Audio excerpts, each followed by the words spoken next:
Republican Congressman Tim Burchett from Tennessee.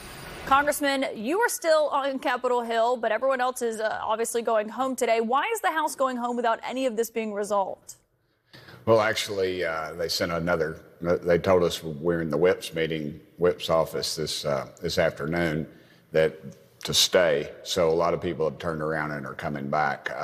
I'm not leaving. We've got work to do. I think it really sets a bad example to the American public that in fact, you know, we work these massive 2-hour days up here in Washington. Since I've been here 5 years, we'll take a couple hours for breakfast, for lunch. We'll cater in a pizza or something and then call it an early day. You know, people in East Tennessee, man, we've got teachers, single moms, beauticians, lawyers, policemen, firemen, people that actually work for a living that just can't believe this and the amount of money we're paid. So, yeah, it's very dysfunctional right now, but most of us are back, and I understand that appropriations is meeting in the morning, and I would hope that they would make it an early morning. So do you think anything will actually get done in the next few days? Yes, ma'am. We actually we got some relief in the whips meeting. My colleague, Matt Gaetz from Florida, actually is really working very hard on an issue. And the problem we've had is voting on single issue bills. You know, they put these CRs, continued resolutions, and then we say, we're going to pass a continued resolution for 30 days. And we need to pass this continued resolution so we can get off continued resolutions the next time. Well, that's like telling a heroin addict, we're going to get you off heroin by giving you more heroin. It just doesn't work. And then they pass what's called an omnibus bill right up close to Christmas. This has been historically under Speaker Pelosi, and it's worked very well for her.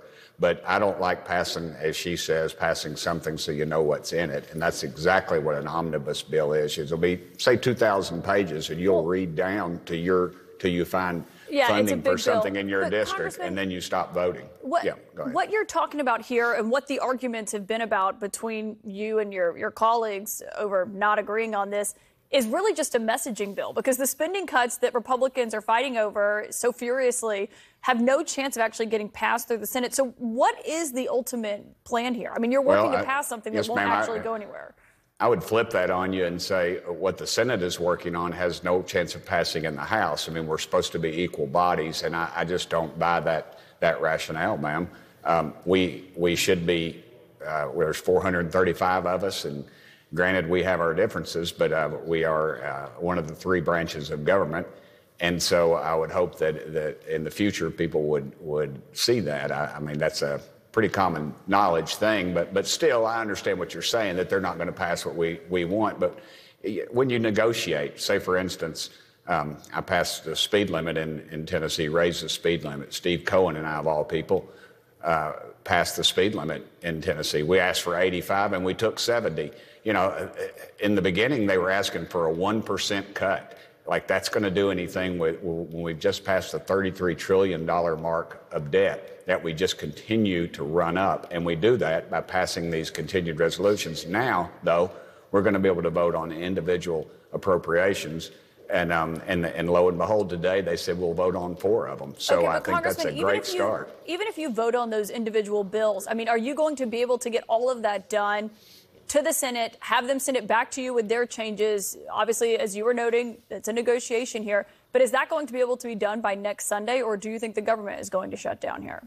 Well, why not? You know, 24 hours in a day, and we work about 4 of them up here. And then we walk out in our Brooks Brothers suits with our coats over our shoulders and our sleeves rolled up, telling the American public that we've actually worked, when in reality they know we haven't.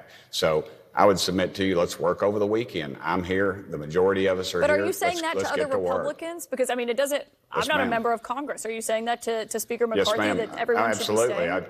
I mean, I tweeted about it. I have over 95,000 followers at Tim Burchett. So, and the other members are saying that just as well. And we made that very clear in the whip meeting with Whip Emmert this afternoon and Guy Riesenthaler.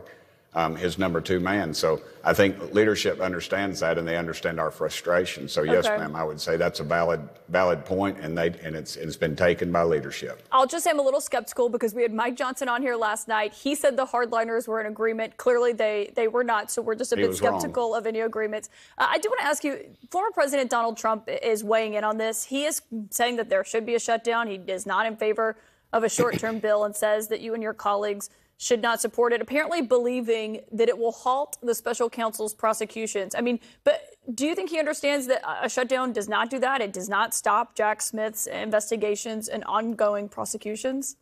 No, ma'am. You have to do a specific amendment to the bill to do that, to do the Holman rule, I believe it's called. And it is where you take a specific line item and you can literally flatten out an office, which is used for people that have been in there too long and that are abusive. And, I've heard this. The only people I've heard it from, oddly enough, are reporters today. I was with the president, I guess, a little over a month ago, and he never brought it up then. But I have not heard from him since then about that. So I have no earthly idea if that's what his plan is. Well, he posted that, but you agree. Yeah, you agree. Okay. Like a shutdown has nothing to do with Jack Smith's investigation. No, ma'am, I don't believe it does. It has to be specific. So I would watch the specific amendment to the bill to do just that. One focus of all of this, and we heard how frustrated Speaker McCarthy was earlier, saying that those hardliners want to burn the House down, as he framed it. Do you believe he emerges from this with his job intact? I don't know, but I think that's a poor choice of words.